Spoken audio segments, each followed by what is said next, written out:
नमस्कार, मी रेणुका बुलेटिनमध्ये तुमचं स्वागत। यानंतर थेट जातोय भाजपचे नेते आणि भाजपचे नेते आशिष शेलार यांच्या पत्रकार परिषदेत। काल हिंदू हृदय सम्राट शिवसेना प्रमुख बाळासाहेब ठाकरेजी यांची जयंती होती आणि या जयंतीच्या निमित्ताने महाराष्ट्राचे मुख्यमंत्री उद्धवजी हे शिवसैनिकांशी व्हर्च्युअली बोलताना आपल्याला पाहायला मिळाले। बाळासाहेब ठाकरेजी यांची जयंती होती आणि या जयंतीच्या निमित्ताने महाराष्ट्राचे मुख्यमंत्री उद्धवजी हे शिवसैनिकांशी व्हर्च्युअली बोलताना आपल्याला पाहायला मिळाले।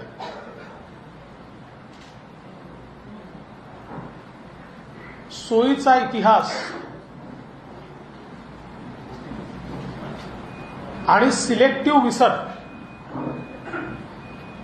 या दोन गोष्टी प्रामुख्याने त्यांच्या भाषणात पाहायला मिळाल्या। ते असं म्हणाले की 25 वर्ष आम्ही युतीत सडलो। खरं म्हणजे 2010 पर्यंत या युतीचे नेते, म्हटलं तर 12 पर्यंत, हे स्वतः वंदनीय बाळासाहेब ठाकरे होते। या युतीचा निर्णय त्यांनी केला होता आणि त्यांच्या हयातीत त्यांनी ही युती कायम ठेवली। याचा अर्थ बाळासाहेब ठाकरेंच्या निर्णयावर तुम्ही बोट दाखवत आहात का? भाजप सोबत शिवसेना सडत असताना बाळासाहेबांनी शिवसेनेला सडत ठेवलं, असं तुमचं म्हणणं आहे का? असा सवाल आज आमच्या मनामध्ये येतोय। पण जे सिलेक्टिव्ह विसरण्याची पद्धत म्हटली जाते, तेवढ्याकरता त्यांना आठवण करून देतो, तुमचा पक्ष जन्माला यायच्या आधी मुंबईमध्ये आमचा नगरसेवक होता, आमचे आमदार होते आणि 1984 साली लोकसभेची निवडणूक तुम्ही भाजपच्या चिन्हावर लढवली, शिवसेनेच्या नाही, भारतीय जनता पक्षाच्या चिन्हावर लोकसभेची निवडणूक ही शिवसेनेने लढवली। मनोहरपंत जोशी जे नंतर मुख्यमंत्री झाले, ते भाजपच्या चिन्हावर त्या ठिकाणी निवडणूक लढले होते। आणि बघा काय परिस्थिती आहे, हे भाजप सोबत सडलो असं सांगतात, तर भाजप सोबत असताना हे पहिल्या क्रमांकाचे पक्ष झाले आणि भाजपला सोडल्यानंतर हे चौथ्या क्रमांकाचे पक्ष झाले, तर नेमके कोणासोबत सडले याचाही निर्णय त्यांनी केला पाहिजे। खरं म्हणजे माननीय मुख्यमंत्र्यांच्या प्रत्येक भाषणामध्ये तेच ते मुद्दे आहेत। कदाचित शिवसैनिकांना आता ते पाठ झालं असेल की ते काय बोलणार आहे। आम्हाला हिंदुत्व शिकवू नका, राम जन्मभूमीचा आम्हीच त्या ठिकाणी होतो। कोण होते तुमचे? राम जन्मभूमीच्या आंदोलनामध्ये लाठ्या काठ्या आणि गोळ्या खाणारे आम्ही आहोत, तुम्ही तोंडाची वाफ दडवत होते। कोण होतं? या ठिकाणी खरं म्हणजे माझा सवाल आहे की राम जन्मभूमी बाबरी मशीद विषय सोडून द्या, ते मोदींनी करून दाखवलं. राम मंदिर मोदीजींच्या नेतृत्वात तयार होत आहे, पण तुम्ही साधा कल्याणचा दुर्गाडीचा प्रश्न नाही सोडवू शकले, श्रीमलंगडाचा प्रश्न नाही सोडवू शकले. कशा राम जन्मभूमीच्या गप्पा मारता? भाषणाच्या पलीकडे तुमचं हिंदुत्व काय? त्या प्रश्नावर इतके वर्ष खरं म्हणजे राष्ट्रीय स्वयंसेवक संघाने आणि धर्मवीर आनंद दिघेंनी संघर्ष केला,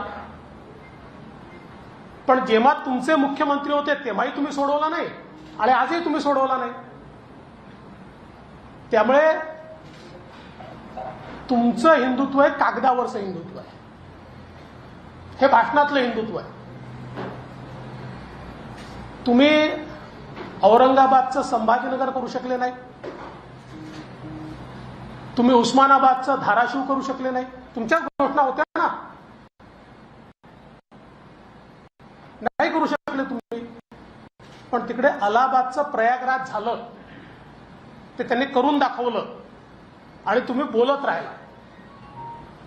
हिंदुत्व जगावं लागतं, हिंदुत्व भाषणापुरतं मर्यादित नसतं. मोदीजींनी ते करून दाखवलं. आज काशी विश्वनाथाचं जे मंदिर मुघल आक्रांत्यांनी तोडलं होतं, त्या काशी विश्वनाथाला त्याचं पूर्ण स्वरूप देण्याचं काम हे मोदीजींनी करून दाखवलं. केलं तुम्ही कधी?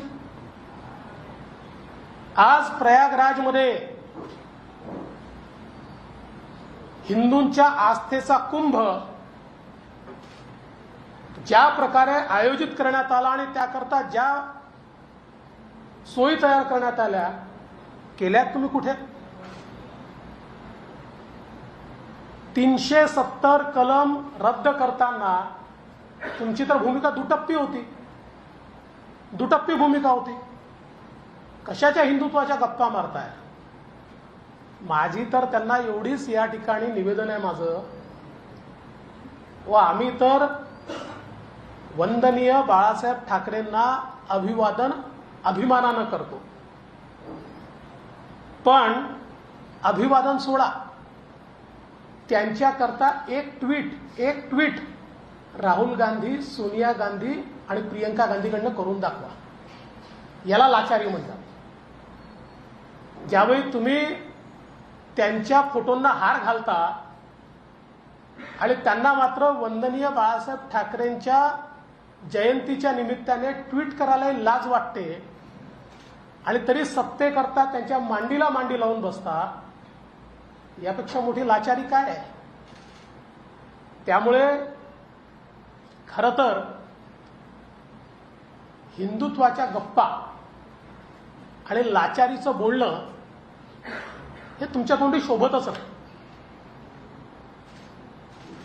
या संपूर्ण भाषणामध्ये महाराष्ट्राच्या हिताचं काही नाही, महाराष्ट्राच्या समस्यांवर काही नाही, आम्ही काय दिशा देणार याची माहिती नाही. याचं कारण काय आहे? महाराष्ट्रात बोलणार काय? घपले घोटाळे? गृहमंत्री जेलमध्ये येते? रोजचे होणारे मुंबई महानगरपालिकेतली लूट, दरोडेखोरी?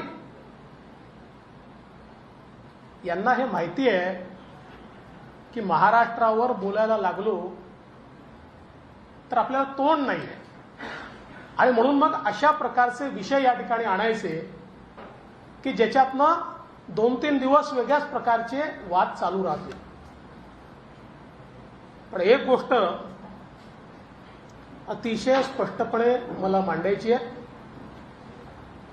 ती म्हणजे भारतीय जनता पार्टी स्वतःच्या भरोशावर या महाराष्ट्रामध्ये आपलं सरकार बनवेल आणि वेगळं लढून देखील नंबर 1चा पक्ष भाजपच आहे हे आम्ही या ठिकाणी दाखवून दिलं.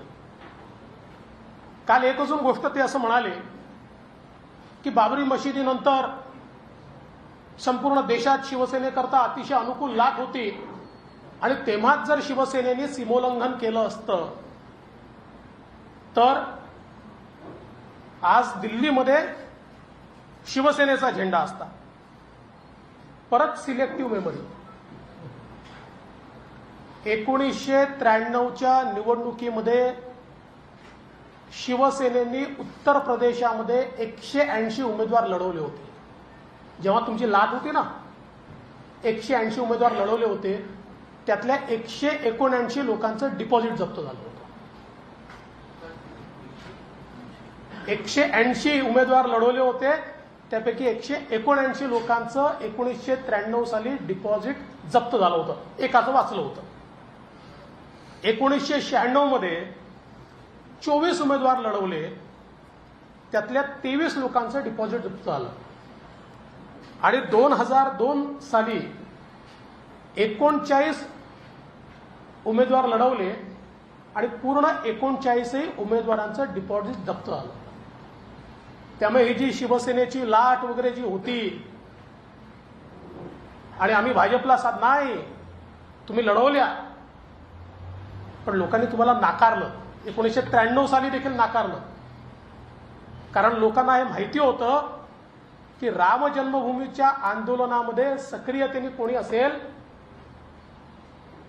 तर ते कारसेवक होते आणि संघ विचाराचे लोक होते, विचार परिवारातले लोक होते.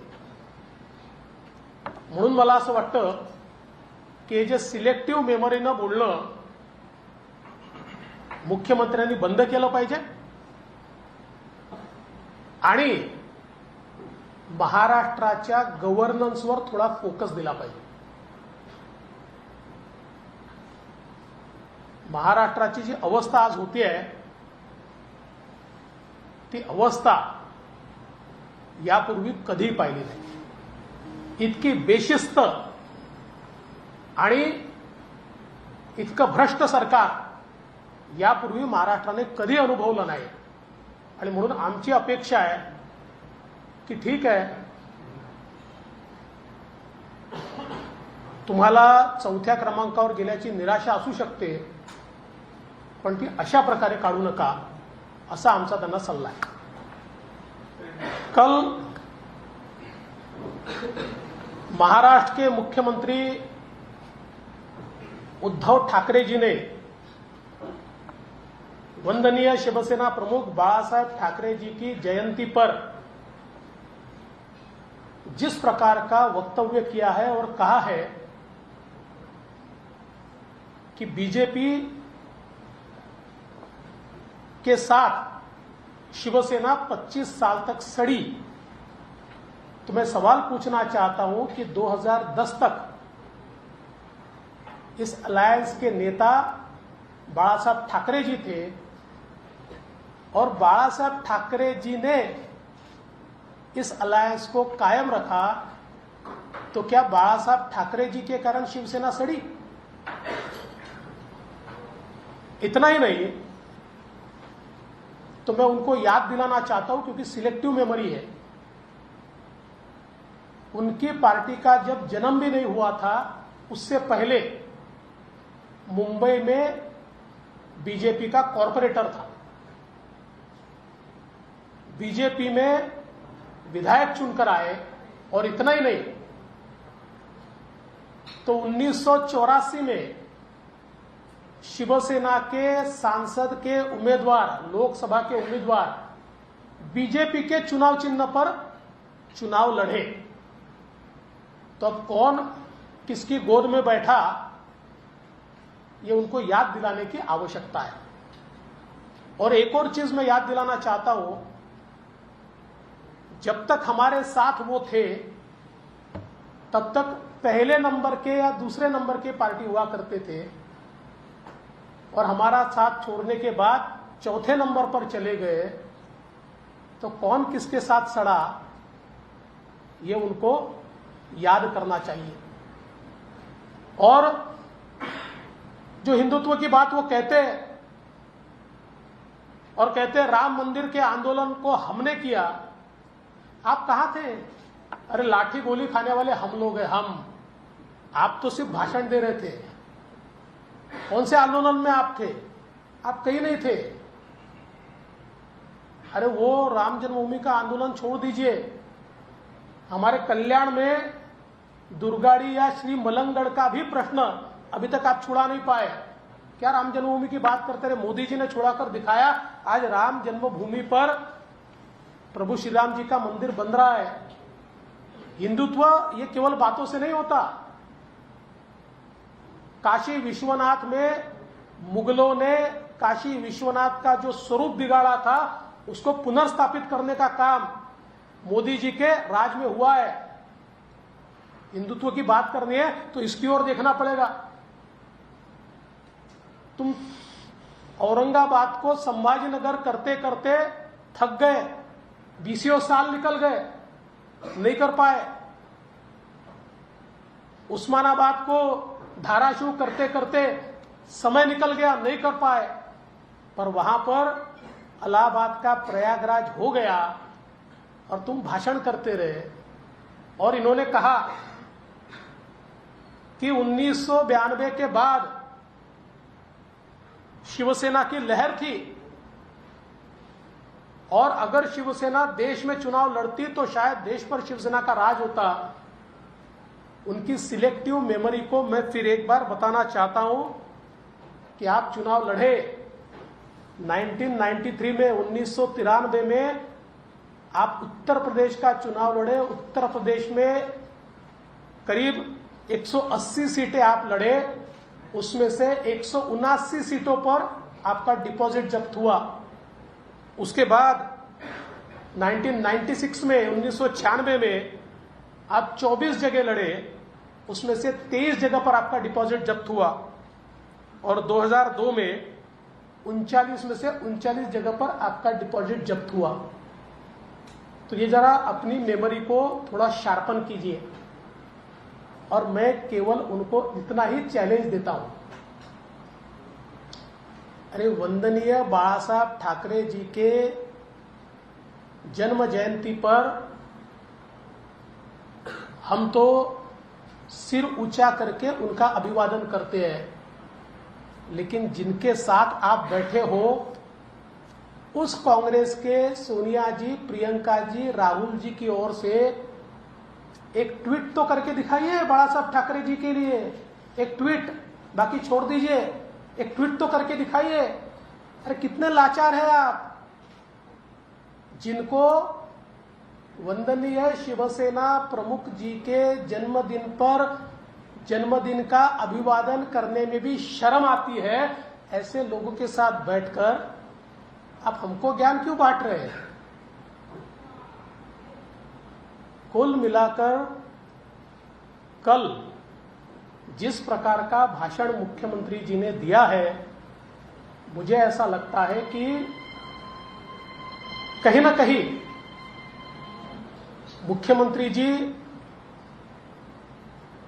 बहुत बड़े पैमाने पर उनकी पार्टी चौथे नंबर पर जाने से आहत है और उसका गुस्सा हम पर निकाल रहे हैं, बीजेपी पर निकाल रहे हैं। होना तो ये चाहिए था कि महाराष्ट्र के प्रश्नों पर वो बोलते, महाराष्ट्र की दिक्कतों पर वो बोलते। एक शब्द उसके ऊपर उन्होंने नहीं कहा, क्योंकि कहते भी कैसे, जिस प्रकार का करप्शन, जिस प्रकार की वसूली आज महाराष्ट्र में हो रही है, जिस प्रकार से मुंबई महानगर पालिका को लूटने का काम शिवसेना पार्टी कर रही है, ये सारी चीजें सामने आती, इसलिए उसको डाइवर्ट करने के लिए ये सारी बातें मुख्यमंत्री जी ने कही है। और मैं मुख्यमंत्री जी को इतना ही कहना चाहता हूं, आप बोलते रहिए, हम करके दिखाएंगे। देवेंद्र जी, हिंदुत्व को लेकर के जिस तरीके से कल उन्होंने कहा कि बीजेपी का हिंदुत्व नव हिंदुत्व है, नकली हिंदुत्व है, जबकि हमारा हिंदुत्व असली हिंदुत्व है। अरे भाई, इनके पैदा होने से पहले हम हिंदुत्ववादी थे। उनका ये कहना है कि बीजेपी इस्तेमाल करती है और उसके बाद फेंक देती है। इस तरह का गंभीर आरोप जो बीजेपी पर उन्होंने लगाया है। देखिए, मैंने पहले ही कहा कि चौथे नंबर पर पार्टी चली गई, इसकी कुंठा है उनके मन में, वो कुंठा बाहर आ रही है. सर, संजय राऊत म्हणाले बीजेपीला आर्थिक कारवाई तसं झालं नाही तर शिवसेना आपलं नाव सांगणार नाही. त्यांनी नाव आताच बदलून टाकावं. अमित शाह के स्टेटमेंट को लेकर असं उन्होंने कहा म्हणाले की आम्ही त्यांना आव्हान देतो, त्यांनी ईडी आणि सीबीआय बाजूला सोडावं आणि केंद्राच्या बाजूला काढावं. नाही, असं आहे, ईडी किंवा सीबीआय हे केव्हा काम करेल? तुम्ही चोऱ्या केला तर करेल, नाही तर नाही करणार. तुम्ही वापरताय ना. तुम्ही जर साधा आम्ही एखादा ट्विट केला तरी आमच्या लोकांना जेलमध्ये टाकताय. राबडी देवी काय शिवी आहे? पण सौभाग्यवतींना राबडी देवी म्हटलं म्हणून पुण्याचे 25 पोलीस रात्री आमच्या कार्यकर्त्याच्या घरात जात आहेत. आम्ही काही समर्थन नाही केलं. त्यामुळे मला असं वाटतं की रडीचा गेम असतो ना, असा रडीचा गेम आहे. एनडीए के साथ में नहीं है मौजूदा दौर में. क्या पहले जो पार्टियां जो एनडीए के साथ थी अटल जी के वक्त में, वो पार्टियां अभी एनडीए के साथ. देखिए, अटल जी के समय हमारी बहुमत की सरकार नहीं थी, तो 22 पार्टियों को साथ में लिया था. आज बहुमत से भी ज्यादा है हम लोग. लोकल पार्टीज त्यांच्या भाजपच्या सोबत जातात, त्यांना संपवण्याचं काम भाजप करतं. त्यामुळे आता कार्यकर्त्यांनी आवाहन केलं की तुम्ही संस्थात्मक दृष्ट्या वाढा, आपण नगरपंचायतीमध्ये वाढलं पाहिजे, आता विस्तार केला पाहिजे पक्षाचा. ते खरंच आहे, त्यांच्या लक्षात आलं असेल की किती दिवस महानगरपालिका लुटून लुटून चालवायचं, त्यापेक्षा आता संस्थेत जा, असा तो त्यांचा सांगण्याचा इशारा असेल. शिवसेना भाजपा कल करते रहे, कहे कि ईडी और इनकम टैक्स हटाकर अमित शाह अकेले चुनाव लड़के बताएं, फिर पता चले. देखिए, ये सारी रोने वाली बातें हैं. ईडी और इनकम टैक्स ये संस्थाएं अपना काम करती है. जहां चोरी होती है, चोर को पकड़ने का उनका काम है. लेकिन आप तो पुलिस का ऐसा इस्तेमाल करते हो कि किसी ने श्रीमती जी को राबड़ी देवी कह दिया तो 25 पुलिस उसके घर पहुंच जाती है. इसलिए ये सारी बातें जो है ना, अपने गिरेबान में झाँक कर करनी चाहिए.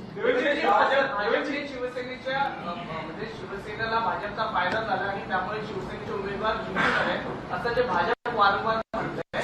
तर उद्धव ठाकरे असं म्हणाले की काल माझा देखील फायदा त्यांनी घेतलाय, माझा देखील चेहरा त्यांनी वापरलेला आहे. हो, असं जानकर साहेबही म्हणाले होते आणि असं आमचे विनायक मेटे म्हणाले की त्यांचाही चेहरा वापरलाच. आम्ही सगळ्यांचाच चेहरा, कारण सगळे युतीमध्ये होते, तर सगळ्यांचेच फोटो त्या ठिकाणी होते.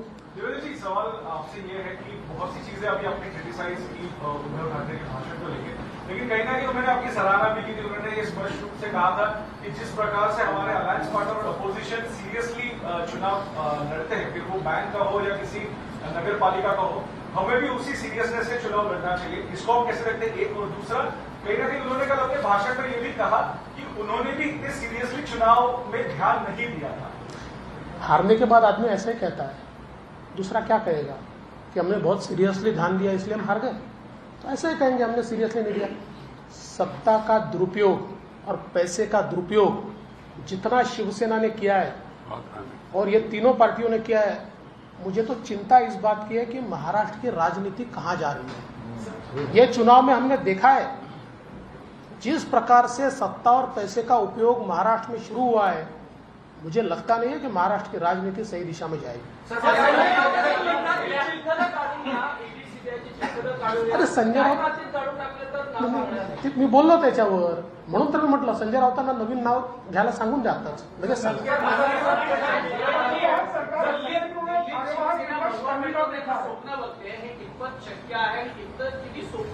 दिल्लीत भगवा फडकलेला आहे 2014 साली. महाविकास आघाडीतील अंतर्गत वाद पुन्हा एकदा चव्हाट्यावर आले. स्वतः ऊर्जा मंत्री म्हणाले की राज्य जर अंधारात गेलं तर त्याला काँग्रेस जबाबदार नाही, संपूर्ण महाविकास आघाडी जबाबदार. 8,000 कोटींची बाकी शिवसेना दिली त्यांनी. 8,000 कोटींची बाकी शिवसेना आणि राष्ट्रवादी. 8,000 कोटींची बाकी शिवसेना म्हणजे खाते जे आहे ते शिवसेना आणि राष्ट्रवादीला आहे. कायम काँग्रेसकडे कोण दाखवलं जातं, राज्य अंधारात गेलं तर सगळे जबाबदार. असं आहे की हिंदीमध्ये अशी म्हण आहे, नाच न जाने आंगन तेढा. अशी अवस्था या सरकारची आहे. नाचता येईना अंगण वाकडे अशी अवस्था आहे. यांना सामान्य माणसाशी गरीबाशी काही घेणं देणं नाही आहे. जेवढा यांचा भ्रष्टाचार चालला ना तेवढा जरी थांबवला तरी वीज मंडळाचं डेफिसिट संपेल.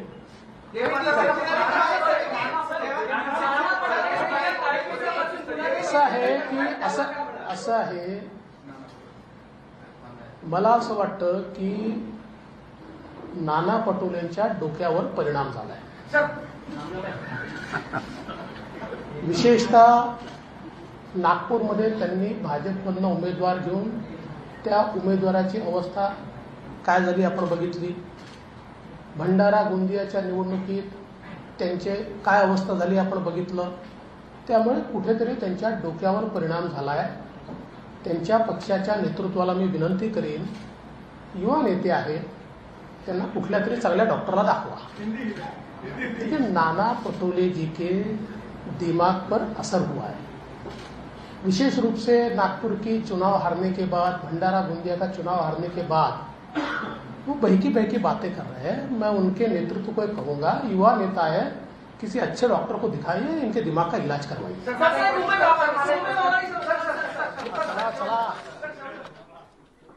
आपण बघतोय देवेंद्र फडणवीस यांच्या पत्रकार परिषदेमध्ये त्यांनी राज्य सरकारवर आता टोला लगावलेला आहे. पण काल ज्या पद्धतीने मुख्यमंत्री उद्धव ठाकरे यांनी आपले विचार मांडलेले होते आणि ज्या पद्धतीने त्यांनी भाजपवर टीका केलेली होती, त्या सगळ्या त्यांच्या टीकेला आता भाजपचे नेते आणि विरोधी पक्षनेते देवेंद्र फडणवीस यांनी सडेतोड उत्तरं दिलेली. एका ब्रेकनंतर पुन्हा भेटूयात. पहा फक्त न्यूज 18 लोकमत.